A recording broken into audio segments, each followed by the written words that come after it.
Hey, what is going on, everybody? This is Beanie and welcome back to another video where we are going to be reviewing all of the new signature cards that have come out, as well as a few of the other interesting diamond cards that I have seen come out in headliners packs and things like that. So yeah, let's just go ahead and get into it. Okay, starting out, we got to start with the best one. In my opinion, this is the best card that has been released recently.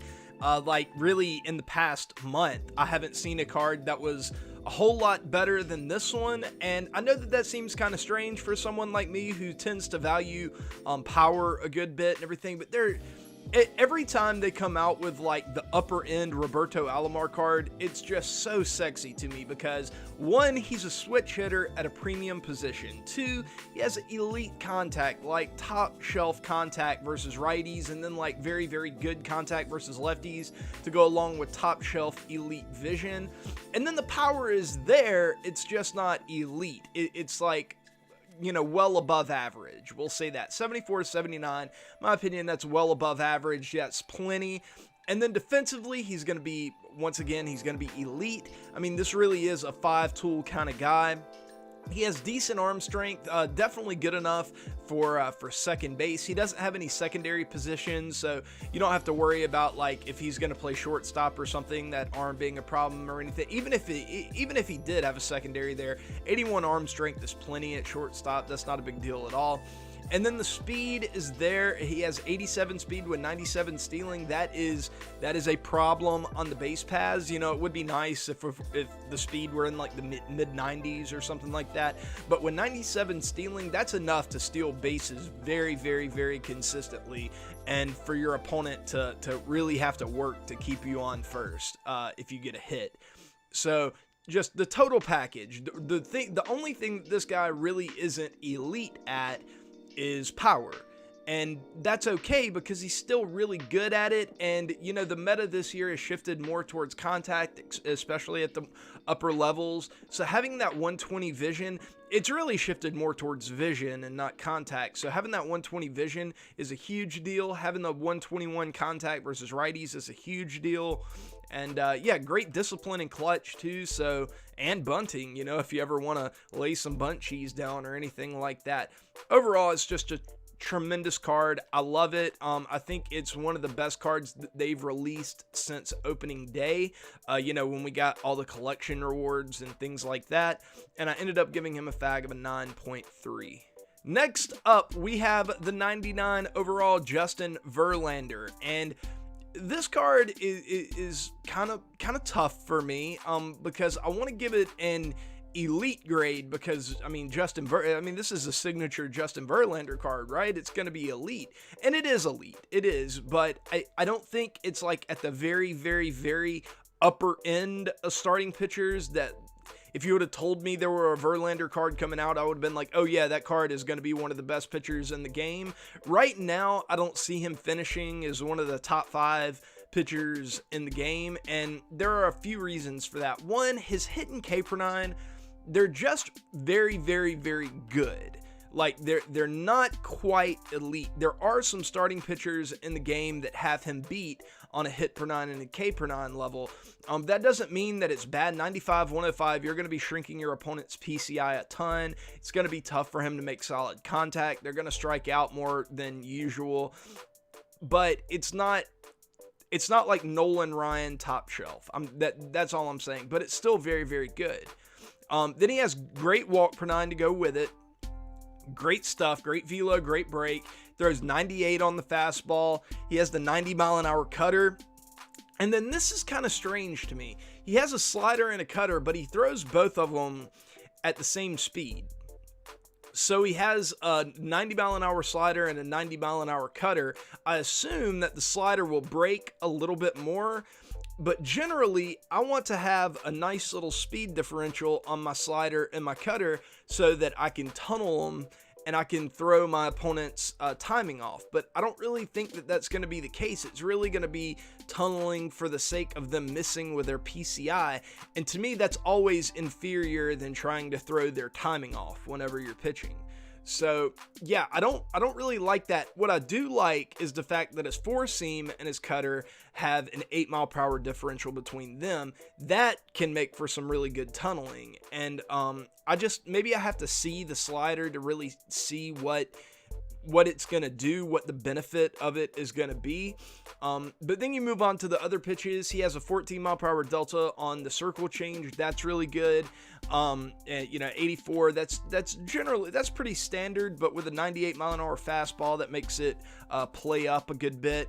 And then he has the big 12-6 curveball as his primary secondary pitch. So let's say that. And it's really good. Has 99 break on it. Well, I assume it has 99 break. Just because it's his primary secondary pitch and he has 99 break, that's generally how it works. So it should be a good pitch, but the problem with the 12-6 curveball is that it's very difficult to locate. Sometimes if you locate it in the very bottom of the zone, it can get hit really hard. Usually it's not a pitch that you want to throw for a strike. So, guys can just kind of lay off of it if they're good enough to do that. And that can be a problem. Usually I like pitches that I can reliably throw for strikes without worrying that they're going to get hit out. And the 12-6 is kind of hard to do that with. But once I get it in my hands and I kind of see what it's all about, then I'll be able to make a better judgment on that. But for now, I think that this card is just going to be very good. It's not going to be elite. And for those reasons, I shouldn't say he's not going to be elite. He's going to be elite, but he's not going to be like in the top 5 pitchers in the game. I feel pretty confident in saying that. For those reasons, I ended up giving him a fag of an 8.8. Next up, we have one of the toughest cards I've ever had to grade because he plays left field, and that's a problem because Ricky Henderson's skill set does not really fit a left fielder as far as like my grading system goes, because for left fielders, speed is not factored in much at all. It's just not, and that's this card's main calling card is his speed. Like, he has a lot of other things going for him, don't get me wrong, like this card is amazing. But the speed, if he had like 50 speed, then he'd just be like another Michael Young that played outfield, It really wouldn't be that big of a thing, but that 99 speed makes everything else like, whoa, that's sexy, right? But I don't factor that in when grading in left fielders, or at least I don't factor it in much. So I had to kind of jerry-rig the system just a little bit, and at the end, whenever I graded him, I just added some bonus points at the end for the speed. I had to factor it in. It'd be stupid of me not to. So that's what I did. I factored it in, and I gave him some bonus points along with a 1 point utility boost or whatever, and I got his grade. Now for the rest of the card, it's amazing, right? It has 100 plus contact, 112 vision. He has solidly well above average power versus righties, and then very, very good power versus lefties. He has great discipline. You're not check swinging all day. Great defense. That 96 reaction is going to be really underrated because that means that he's going to be getting to balls all over the field. And then he has that 83 arm strength that, while not elite, is still really good. You're going to be able to throw some guys out at third base, at home, whenever you need to. And then the 99 speed with 99 stealing. Obviously, he's going to be the best base runner in the game, and deservedly so. This is Ricky freaking Henderson that we're talking about. Before the year started, whenever they told me that a Ricky Henderson card was coming out and they were doing signature cards, this is almost exactly what I imagined a Ricky Henderson card looking like, and it does not disappoint. It's an extremely good card, but albeit very tough to grade. But for all those reasons, I ended up giving him a fag of a 9.0. Next up, we have the signature Zack Greinke, and this is another one of those cases where maybe I should factor in hitting for Zack Greinke because he's a really good hitter too, as is this Verlander over here. I didn't factor that in with a Verlander either, but maybe I should. Should I factor in hitting for pitchers? I never do, but maybe it should be a thing. But kind of like the Verlander, this card is just, it's very, very, very, very good, but I don't think it's going to be in the upper echelon, and most of it really does have to do with the fact that he just has really, really good per-nines and not elite per-nines like you would expect from some other signature pitchers. He does have 88 hit per 9. He does have 97 K per 9, 97 walk per 9. That 97 walk per 9 is really beneficial, especially when you have a guy that is going to rely a little bit more on deception and stuff rather than just overpowering your opponent with like a big power sinker or a 100 mile per hour plus fastball. This guy can throw 96 though, so it's not like, you know, he's a pure trickster either. And he does have that 70 mile per hour curveball that's just filthy. That should really keep your opponents off balance. But the per 9s, they're just not, you know, in that upper echelon. And then the stuff, you know, like I said, he throws 96. He throws hard enough, but he doesn't have like a 95 mile per hour plus sinker, or he doesn't throw 100 plus consistently or anything like that. It's just very good. Then he has a nice little slider, a nice little changeup with a 13 mile per hour delta on it, and then the big slow curveball that is really going to throw your opponent's timing off. Might be kind of hard to throw that pitch for a strike. That's probably not going to be your goal with it. Your goal with it is probably going to be to throw it with 2 strikes and, you know, to see if your opponent will chase out of the zone. But you could throw it in the zone and get some swings and misses just because the speed differential is so big that if you don't have an opponent who can wait back on pitches like that, it could do some damage against them. So yeah, really good pitcher, not elite of the elite, just elite. So for those reasons, I ended up giving him a fag of an 8.6. Okay, last week I didn't grade the Wade Boggs card. I don't know. I don't think it was out whenever I released my video. I could be wrong about that, but I just don't remember it being out. But I like this card. There are a lot of things to like about this card, but it's not my favorite in the world, and it is kind of tough to grade because he is a contact-oriented third baseman, and it's kind of like grading a Keith Hernandez card or something because he's a contact-oriented first baseman, and that's an even more extreme example.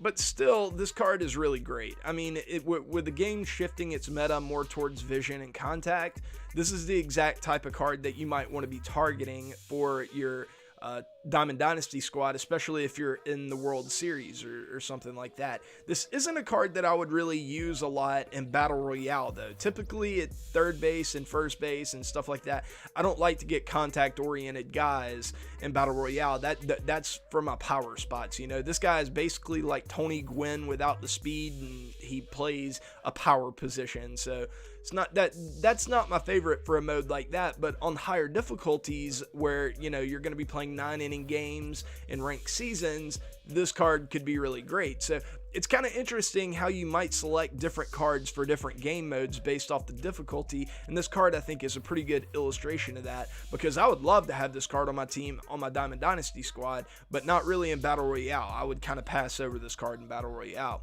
So anyways, the card, 125 vision with 125, 115 contact, very good.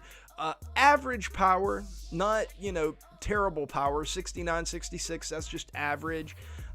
You know, it's not great, but still you'll be able to hit a lot of doubles, some home runs, things like that. He's pretty good defensively. Well, he's actually a Diamond Shield defender here, but I think in the game he would probably be a Gold Shield. I think that's what, 81 to 90. I think that's Gold Shield defending, or 80 to 89, I guess.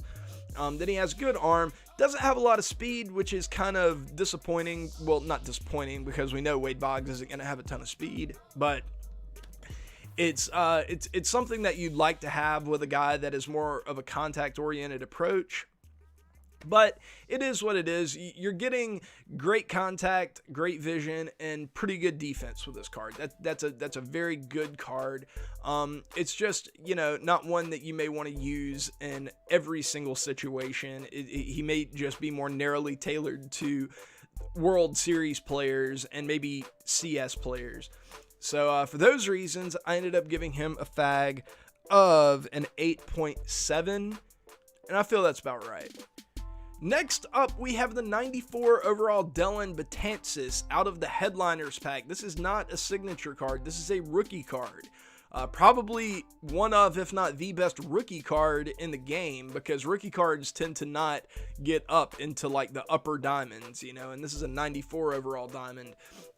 First of all, I mean, this guy is probably going to be very, very dominant for you. Probably more dominant against righties than he is going to be against lefties. This card has a lot of things going for it, but it has one major drawback that makes me hesitant to invest a ton of money into a card like this. I mean, 54,000 stubs, that's a lot of stubs to spend on a relief pitcher, and if I spend that much, I want to get a guy who is going to dominate every single time he goes out there, right? So the hidden Caperdine, 115, 115, that's great. It's not perfect, but it's phenomenal, right? Then the 69 walk per 9, not great, but still not bad for a reliever. You see a lot worse than that on relievers generally. He has really good clutch. You know, this year I don't really know how much clutch does. In the past, it didn't do a whole lot. This year it might be a little different. I haven't really tested it. And then the stuff. The stuff is amazing. The problem is the pitch selection. This is the problem with this card, is that he's a fastball slurve guy. That's all he is. He has a fastball and a breaking pitch. That's it. Now, both of those pitches are really, really, really good. The two-seamer, it doesn't have much speed difference between the four-seam and the two-seamer. It breaks a little bit more, but it's a little tougher to control, and you can't spam it or anything. Probably not going to throw that pitch a ton, but, you know, it's mostly going to be four-seam and slurve.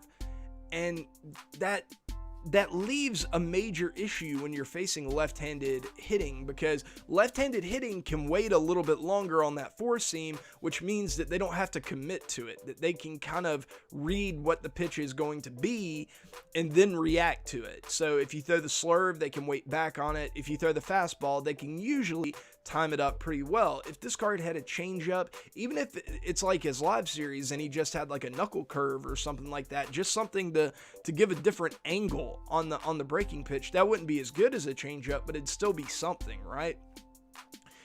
So because of that, I can't give this card, you know, insanely high marks, but I still think it's probably going to be one of the better relievers in the game. He might kind of be a right-handed specialist, you know, because I think as a right-handed hitter, it's going to be very, very, very difficult to hit this card consistently. I mean, you're not going to score a lot of runs on this card if you run out a right-handed heavy lineup. You're just not.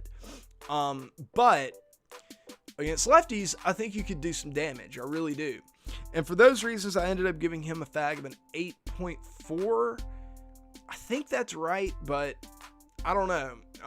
It's really just going to be a matter of how good your opponent is at hitting two-pitch guys that have two really dominant pitches with lefties. That's basically going to be it. But anyways, yeah, 8.4. So let's move on.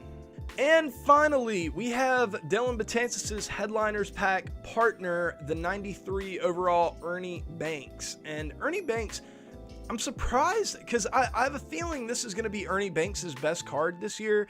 And I'm really surprised that he doesn't have a signature.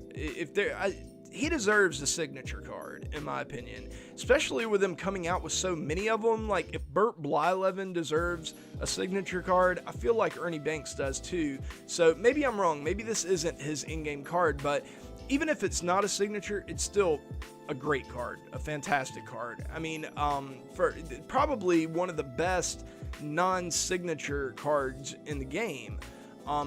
Against righties, he has 78 contact with 96 power. That's very, very good. It's not like signature level elite because he doesn't break 100, but it's whatever. Then he also has the 91 vision to go along with it. That's really nice for a non-signature card to have vision that's that high.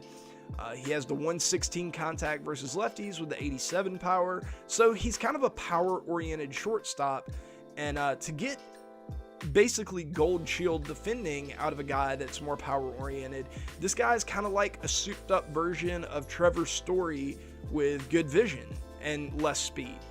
You know, because you're not getting Trevor Story's speed with this Ernie Banks card, but you are getting like kind of similar defense and power. But you're getting better vision. And if you forced me to pick between speed and vision in this year's game, I would probably pick vision. So yeah, I like this card. You can play him at shortstop or third base. That's a benefit.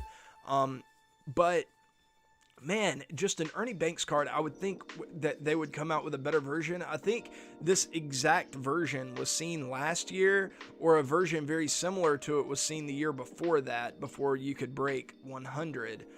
I could be wrong about that, but I remember seeing cards that are very similar to this in the past.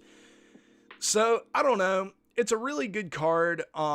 You know, like I said, one of the best non-signature cards in the game at the moment. But I don't know, if they don't come out with a sig, it's gonna be a shame. But anyways, I ended up giving this guy a thag of an 8.3. I figure that's probably about right for him. You know, he's not upper echelon elite or anything, but if you want to pick him up, he's going to be very solid for you. Probably a little too expensive right now, though. I would wait for that price to come down into like the 50K range. See if it does that, because yeah, he's probably not worth 90,000 stubs whenever you have, you know, some guys on the market that are way better than him going for less, just because of the plentifulness of them. Like, I would rather have this Eddie Murray card, probably. But anyways, that's going to do it for this video, guys. Sorry it took me so long to upload. You know, Beanie, this is what I do. I'm the YouTube channel of disappointment. That's what I do. But anyways, yeah, I love you guys. I will see you guys later. But until then, peace.